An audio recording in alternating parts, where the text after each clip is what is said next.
Assalamualaikum. Ini adalah interview yang terakhir yang sempat saya buat di Selangor R&D and Innovation Expo 2022 yang berada di KCC sampai pukul 6, lagi 2 jam setengah nak habis. Jadi bersama saya adalah satu guest yang istimewa bagi saya lah. Kerana tanpa dia, Impressions tak akan berada di sini. Saudari Aseel. Aseel berasal daripada negara Palestine. Dia belum bolehlah bercakap Melayu sikit-sikit, tapi tak apa. Hari ni kita akan membuat interview dalam bahasa Inggeris. Sebab saya nak dapatkan perspektif daripada orang luar. Terlalu banyak sangat cerita negatif di dalam negara, kan. Jadi kita nak pastikan yang apakah pendapat orang luar yang berada di Malaysia. Adakah cerita-cerita negatif yang banyak kita dengar di Malaysia ni betul? Yang kita dapatkan daripada seorang yang dah bekerja di Malaysia. So Aseel has been in Malaysia for how many years, Aseel? I've been in Malaysia for 12 years now. 12 years, 12 tahun. Yeah. Jadi she came from Palestine. Were you? Actually, she is from Palestine, but you were Palestinian. living in. I was born and raised in Saudi Arabia. But I'm Palestinian, and okay. I do go back to Palestine for holiday because most of my relatives are still there. So you've been here 12 years. Yeah. Okay. A lot of news articles. I mean, at least the ones locally, or you talk about social media. Malaysia seems to be, or Malaysians seem very unhappy about their situation right now. I don't blame them. I think that given the pandemic, given the recent loom of economic meltdown and all that, people may be a bit worried, right? Yeah. But you've been here 12 years. Yeah. Okay. You work with a Malaysian company. You work with Malaysians. Do you think it's as bad as we think or we see?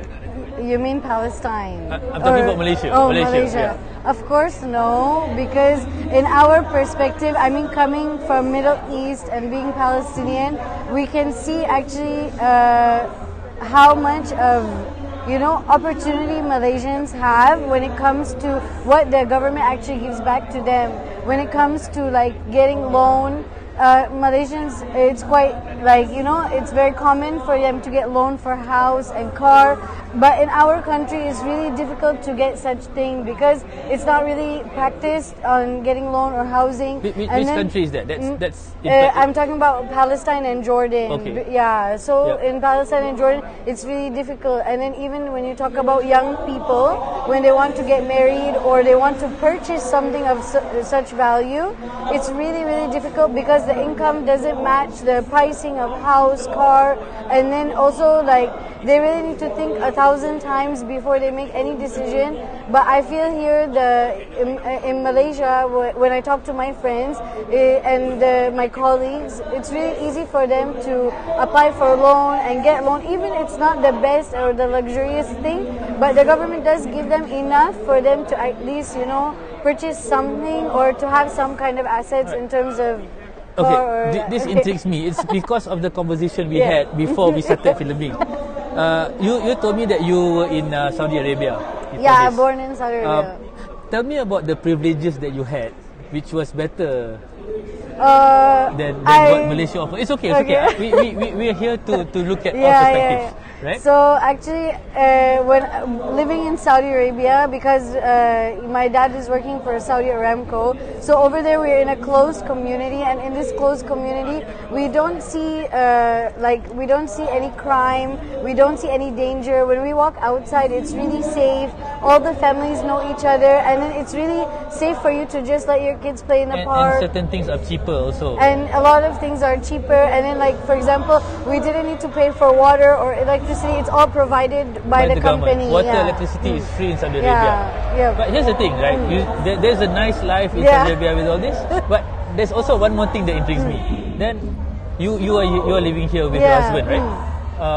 Why then did you choose Malaysia to be your place of employment? Well, actually, why I came to Malaysia should be the first question. What brought me here? I'm not the best student.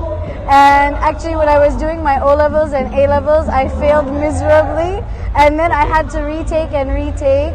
And then at the end, I realized like I didn't want to stay in Jordan to study because, first of all, the language, because I'm not very good in Arabic, and then second of all, it's like I didn't find something I was interested to study that was really trending at that time. So, and my parents had visited Malaysia, if not mistaken, in 2005 or 2007.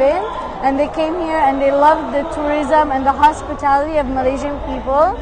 So then one day I just randomly applied for university and I got accepted and I came here to study. And then, I started my career here. So you studied in... I came here, I studied 1 year in Taylor's, and then I moved to Lim Kok Wing University. Okay. What did you study in Lim Kok Wing? In Lim Kok Wing, I studied industrial design, and then I mastered in project management. Yeah. Okay. So then you immediately chose you applied for a job in... Then during my study, my master's, the university approached me to join the marketing team to sell the university in Middle East, to bring Middle East students to Malaysia. Okay. So that's where I started, and then I transitioned into the agency. So I started, because I'm a designer, so I was in the advertising agency, and then after the advertising agency, that's when I entered to the event industry. Okay. Yeah. So event industry, is that with Verbis? No, event industry, no, I started with a different company. Okay. Yeah. Alright. Yep. So tell me your experience working here. What is your general outlook? How do you feel about I can tell you that when I was working at the university, it's quite big. There's a huge number of staff, and it's more of a corporate feel. But when I moved into the event industry, because the companies are quite small, and because the company is quite small, it really forces you to, think outside the box. That's the first thing, and also challenge yourself to upskill yourself, because you need to take on multiple roles. And then events is the type like you cannot just stand there and wait for things to happen. You have to move. So not only during event or not only during planning of the event, it definitely takes place when in any skill that you're going to build to become better at the job. So sometimes we're put in situations that we really like. So when you say events, you're talking about events such as SRI. Yeah, exactly. Okay, so event manager. Yeah. Right. So, but now you're also working for a company that does events. Yeah. But in a virtual level, Yeah. that means it's in the cloud. Yeah. Which means it's now moving from your physical events now into the, I guess it's event creativity plus a lot of IT. Do you have an IT background? Actually, I don't have an IT background, but during the pandemic when we started the company, I really had to adapt to the mentality of IT and also try to balance it with the mentality of event, because it's two totally different worlds. So balancing the two, I not only have to balance for myself, I need to also support my staff to make them understand, like to balance each other. Yeah. So it's a bit noisy because Lucky draw is happening in SRI. So I hope we can speak through what's being said. So okay, things are getting a bit interesting now. Yeah. So you are now in Verbis. Yep. Tell us a bit about Verbis and what do you do in Verbis? Okay, so actually Verbis events started right at the beginning of the pandemic. Once everything was shut down, the industry that got hit the most and the first is actually the event industry, because it was a mass gathering of people, and so this was all tried to be avoided. So we had to, we were the first industry to go down. So then during the pandemic, yes, we started the IT and everything. So we did have existing clients who wanted to take their event online just so they wouldn't miss the year, because it's an annual event. So then we partnered with our IT partner, and then we brought both types of minds together. And of course, I owe everything to my two bosses, which is Alan and Melvin. They're really like the mastermind behind this. And we came together and then we brainstormed like how are we going to make coming to the physical event similar in a virtual environment. and it was challenging. But as we did project after project, things got easier. And my role actually in the company at the beginning is just like simple graphic designer, like come project manager. But right now I've learned a lot of different skills, and I've learned a lot of terminology when it comes to IT to communicate with developers, designers, and also my clients, because clients don't always understand. Yeah. So it's really important to communicate, and it's effective. The first interview we did with SRIE was with the training company, and one of the things we discussed was that the career path to learn new skills is important to consider when you're looking for a job. We even got to a point where we discussed that maybe a degree is only as good as a degree if it helps you get ahead. But it seems to me like from the story you've told, you came from a creative background, then you moved towards IT, and in between there are a lot of adaptations that you do. Now, of course, companies have to adapt, but in order for a company to adapt, the people working for that company must also have that adapting mentality.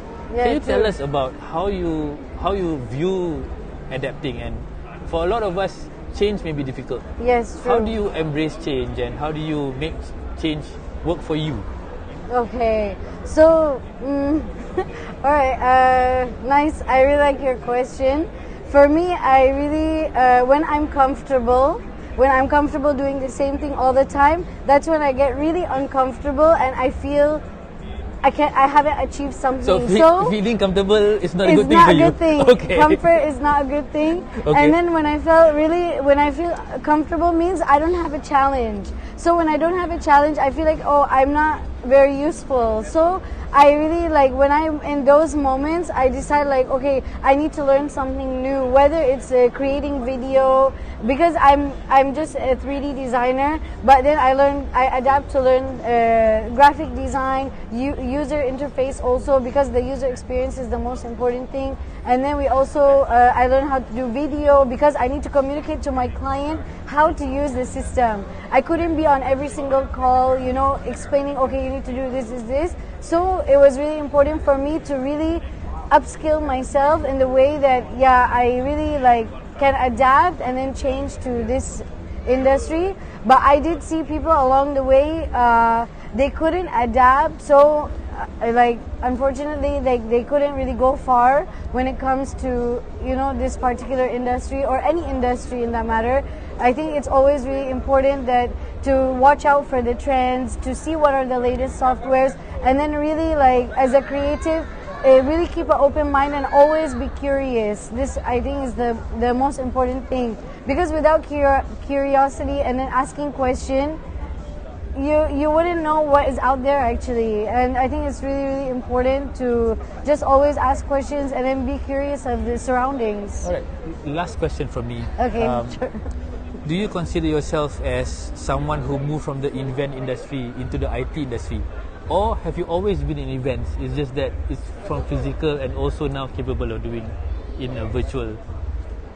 Did you get my question? Yeah, I understood. Are you an event your manager at heart or an IT person right now? I'm an event manager at heart, but no matter what, because IT is one of those jobs that is really routine, and then they like to be in their comfort zone. But for event, we're always not in our comfort zone, because no matter what, we need to deliver the job to the client. There's always going to be last minute, and then we're always going to face a challenge. I mean, I've done events where I plan everything to the T, and then I go for the setup, and then everything is fine, but I floor mark wrong. Then I need to adapt to that. Or, there's a lot of issues that happen, not issues. It's I don't want to say issues because it's a really big word, but I mean, there's a lot of challenges that we face when it comes, okay, maybe the client wants a last minute request, so we really need to think out of the box. How are we going to deliver the end result to them? So this is very important. So I'm definitely an event girl, and I really like to do events. And thanks to my boss, I really he always encourages me to just keep going for it, and then not to feel the pressure, and then just have fun, because event team, it comprises of so many different types of people. You have the creative team, you have the operation team who are more technical, the creative team who is so like, they're just creative, creative people. I understand. And then so we have so many different people, but when you put us all together, we make great things. So I think this is what's so important. Yep. Thank you so much, Aseel. Yeah, I think you've given us an interesting perspective of who we are and what we can be. Yeah. I'm just going to close a bit in Malay, if that's okay Yeah, with you. sure, go ahead. Thank you very much. Thank you so much. Alright. Terima kasih. Jadi kalau tengok, inilah yang satu dimensi atau satu perspektif yang bagi saya menarik. Seorang warga yang datang dari luar Malaysia, dia melihat secara positif apa yang berada di sini. Tapi yang menarik bagi saya adalah kerjaya bagi dia adalah dia masih lagi seorang event manager. Tapi dalam proses menjadi seorang event manager, berkerjaya dalam event ataupun acara-acara, pengatur majlis, dia terpaksa mengadaptasi sehingga daripada belajar tentang event fizikal, tetapi juga perlu membelajar tentang teknologi agar event masih lagi boleh dibuat semasa pandemik. Jadi kerjaya itu dia sudah tetapkan, tetapi pelbagai aspek dan pelbagai disiplin dan skill perlu diadaptasi dan dipelajari untuk dia berada untuk dia kekal relevan. Jadi satu iktibar yang menarik hari ini di SRI, dan ini adalah interview terakhir. Kami berharap kami boleh buat konten sebegini dan diterima oleh penonton-penonton kami. Jadi kalau anda suka apa-apa konten yang telah berada di Impression Digital Content Center ini, sila tekan butang like, share dan berikan komen. Apakah lagi isu-isu atau soalan-soalan yang mengganggu anda? Apakah yang anda perlu tahu? Apa perspektif yang anda mahu lihat? Betulkah ini? Betulkah itu? Kalau kita semakin bertanya, kita semakin menganalisa, semakin banyak kita meluangkan masa untuk melihat pelbagai perspektif, insya-Allah kita dapat mendapat hasil yang terbaik. Jadi saya Irzal daripada SRI 2022 mengucapkan terima kasih kerana menonton sepanjang liputan kami di SRI. Terima kasih. Thank you, Aseel. Thanks, bro.